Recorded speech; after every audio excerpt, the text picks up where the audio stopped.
మేడారంలో కొందరు సిబ్బంది చేతివాటు వెలుగులోకి వచ్చింది. సందట్లో సడేమీలాగా మారింది అక్కడ వ్యవహారం.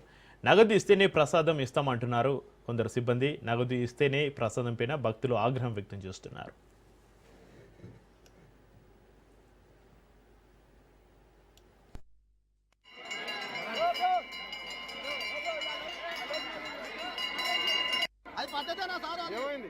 బెల్లం పైసలు తీసుకొని బెల్లం ఇస్తారు. పైసలు తీసుకొని బెల్లం ఇస్తారా? పైసలు తీసుకొని బెల్లం ఇస్తారు.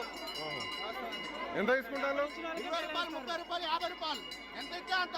పైసలు 20 రూపాయలకి బెల్లం ఇస్తారు. పద్ధతి బాగలేదు. అది పద్ధతి బాగలేదు అన్నది. మార్చుకోమని చెప్పండి కదా. వీడియోకి ఎక్కేయండి. అదే దూరం దూరం నుంచి వస్తున్నాం. సూర్యాపేట, వరంగల్, ఖమ్మం అక్కడ వస్తున్నాం.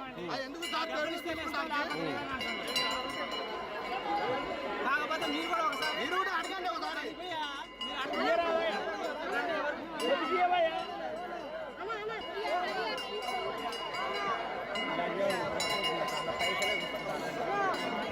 ఏందంట